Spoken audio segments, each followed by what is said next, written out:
ఇది చాలా స్పష్టంగా కనబడుతోంది. రోహిత్. రైట్ కృష్ణమోహన్. పాకిస్తాన్ ప్రధాని ఇప్పుడు భయంతో బంకర్లో దాక్కున్నాడు. పాకిస్తాన్ ప్రధాని నివాసం దగ్గరకు ఒక మిసైల్ వెళ్లి పడడంతో పాకిస్తాన్ ప్రధాని ఆ శబ్దం విని ఒక్కసారిగా వణికినట్టుగా తెలుస్తోంది. అందుకే ఆయన వెంటనే బంకర్లోకి తీసుకుని వెళ్ళి దాచేశారు.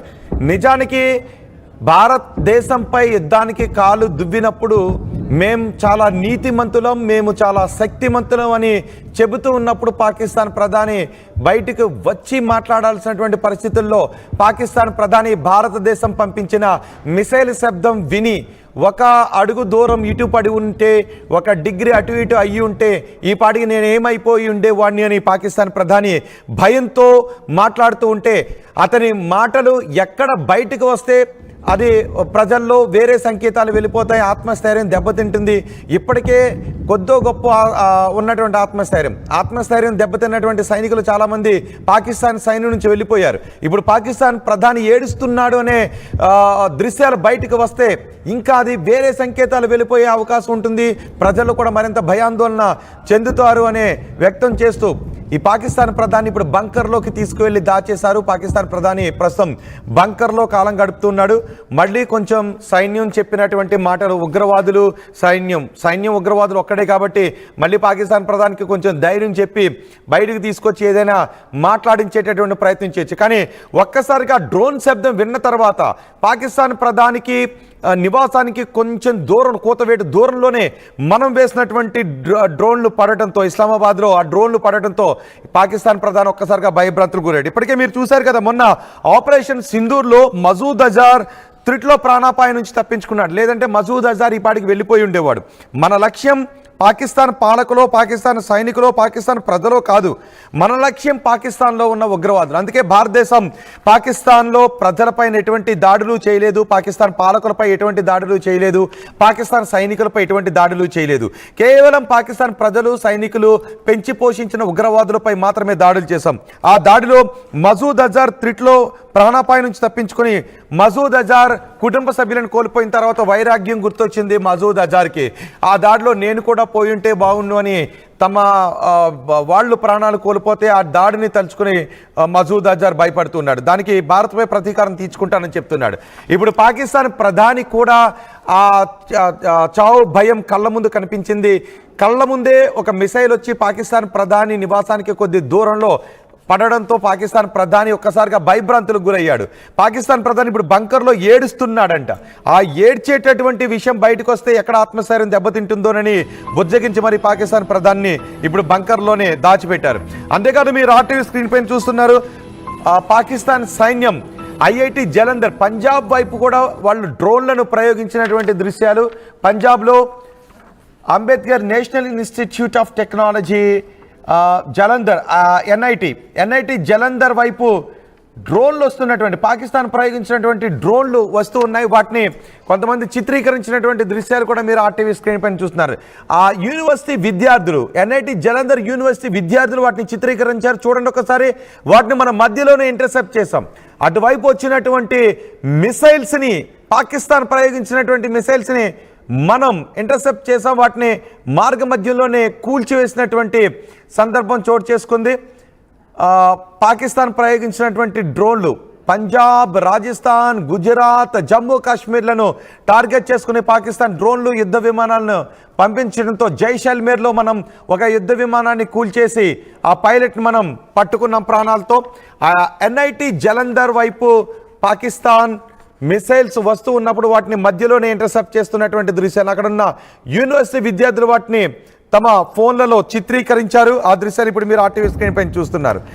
ఒకవైపు ఈ దాడంతా జరుగుతూ ఉన్నప్పుడు మనం మన ఐఎన్ఎస్ విక్రాంత్ నుంచి కూడా దాడులు చేసాం. కరాచీ ఎయిర్పోర్ట్ని మనం లేపేశాం. కరాచీ పోర్ట్ని మనం ధ్వంసం చేయడంతో కరాచీ పోర్ట్ ఇప్పుడు 70% ధ్వంసం అయిపోయింది. కరాచీ పోర్ట్ ధ్వంసం అయిపోవడంతో అక్కడ సముద్ర వ్యాపారం దాదాపు ఆగిపోయేటటువంటి అవకాశమే ఉంటుంది. ఇక కరాచీ ఎయిర్పోర్ట్ని మళ్ళీ పునర్నిర్మించాలి అంటే అది చాలా కాలం పట్టే అవకాశం ఉంటుంది. నిన్న మొత్తం జరిగినటువంటి దాడి దృశ్యాలను మీకు డిఫరెంట్ బాక్సుల్లో మీకు చూపిస్తాను. ఇదిగో మీకు 4 బాక్సుల్లో మీకు చూపిస్తూ ఉన్నాను. పోఖ్రాన్, జమ్మూ, జైసల్మేర్, పఠాన్కోట్, ఉదంపూర్, అఖ్నూర్, పోఖ్రాన్, జమ్మూ, జైసల్మేర్లో పాకిస్తాన్ ప్రయోగించినటువంటి ఆ డ్రోన్లు వస్తూ ఉంటే మనం ఇంటర్సెప్ట్ చేస్తున్నాం, వాటిని ఆపేస్తూ ఉన్నాం. ఇక పఠాన్కోట్, ఉదంపూర్, అఖ్నూర్లో దాడి దృశ్యాన్ని కూడా మనం చూడొచ్చు. పఠాన్కోట్ వైపు మనం చేసినటువంటి దాడితో అక్కడ చిన్నాభిన్నమైపోయినటువంటి దృశ్యాలు మనం చూస్తున్నాం. పాకిస్తాన్ ప్రధాని నివాసానికే కోతవేటు దూరంలో మనం ప్రయోగించినటువంటి మిసైల్ పడింది. దీంతో ఇంకా అట్టుడుకుపోతున్న పాకిస్తాన్ తెల్లవారుజామున 4:15 మరో డ్రోన్ పంపించింది. బహుశా ఏడుస్తున్నటువంటి పాకిస్తాన్ ప్రధానికి ఇంకో డ్రోన్ పంపించి ఇదిగో మనం లక్ష్యాన్ని ఢీకొట్టాం, మన లక్ష్యాన్ని ఛేదించామనేటటువంటి విషయం చెప్దాం పాకిస్తాన్ ప్రధానికి అనుకుని ఉంటారు. బంకర్లో పాకిస్తాన్ ప్రధాని దాచిన తర్వాత మరో డ్రోన్ ప్రయోగించారు. ఆ డ్రోన్ కూడా మనం చిత్తు చేస్తాం, ఆ డ్రోన్ కూడా మనం గాల్లోనే పేల్చేయడంతో ఇప్పుడు పాకిస్తాన్కి ఏం చేయాలో అర్థం కావట్లేదు. మొత్తం 50 డ్రోన్లు, మొత్తం పాకిస్తాన్ ప్రయోగించిన 50 డ్రోన్లను మనం నేలమట్టం చేసేసాం. ఒక్క డ్రోన్ కూడా మన భూభాగం వైపు వచ్చి మన భూభాగంలో వాళ్ళు టార్గెట్ చేసినటువంటి ప్లేస్ను చేరలేదు. అందుకే ఇప్పుడు కానీ మనం ప్రయోగించినటువంటి డ్రోన్లు, మనం ప్రయోగించినటువంటి మిసైళ్ళు, మనం ప్రయోగించినటువంటి గైడెడ్ బాంబులు, హ్యామర్ బాంబ్స్ అంటారు వాటిని, అవి గైడెడ్ బాంబ్స్ అన్నమాట. అవి GPS ద్వారా కూడా పనిచేస్తూ ఉంటుంటాయి. సో ఖచ్చితమైనటువంటి లక్ష్యాన్ని సరిగ్గా మనం ఛేదించేటువంటి అవకాశం ఉంటుంది. అందుకే మనం ప్రయోగించిన ప్రతిదీ కూడా పాకిస్తాన్లో లక్ష్యాన్ని ఢీకొట్టింది. ఇప్పుడు పాకిస్తాన్ ప్రధాని ఏడవటానికి కారణం అదే, పాకిస్తాన్ ప్రధాని వణికిపోవటానికి కారణం అదే. అందుకే పాకిస్తాన్ ప్రధానికి కూడా ధైర్యం చెప్పడానికి, వణికిపోతున్న పాకిస్తాన్ ప్రధానికి, భయపడుతున్న పాకిస్తాన్ ప్రధానికి ధైర్యం చెప్పడానికి ఆ సైన్యం తెల్లవారుజామున 4:15 మరో డ్రోన్ పంపించింది. దాన్ని కూడా మనం కూల్చేసి అర్ధశతకానికి చేరువ చేసాం. 50 డ్రోన్లను మనం కూల్చేసాం. ఇప్పుడు పాకిస్తాన్ భయంతోనే ఉంది. కానీ పాకిస్తాన్ భయంతో ఉన్నప్పటికీ వాళ్ళ మైండ్ సెట్ వేరు, ప్రజలు భయంతో ఉన్నారు. అందుకే ఇమ్రాన్ ఖాన్ అనుచరులు కూడా పెద్ద ఎత్తున బయటకు వచ్చి ఇమ్రాన్ ఖాన్ని విడిపించుకుని వెళ్ళడానికి వాళ్ళు పెద్ద ఎత్తున ప్రయత్నం చేశారు. పాకిస్తాన్లో ఇప్పుడు ప్రజలు తిరగబడుతూ ఉన్నారు. అటు బలూచిస్తాన్ లిబరేషన్ ఆర్మీ తిరగబడుతూ ఉంది. దీంతో పాకిస్తాన్ అంతర్యుద్ధంతో అట్టుడికిపోతుంది. ఇటు భారతదేశంపై యుద్ధాన్ని ప్రకటించి ఆర్థికంగాను నష్టపోతూ ఉంది పాకిస్తాన్. మరి ఈరోజు మనం పూర్తిగా అనుకున్న లక్ష్యాలను అనుకున్నట్టుగా 100% లక్ష్యాలను చేరువయ్యాం. పాకిస్తాన్ మాత్రం లక్ష్య ఛేదంలో 0. మరి ఈరోజు పాకిస్తాన్ దాడికి తెగబడేటటువంటి సాహసం చేస్తుందా?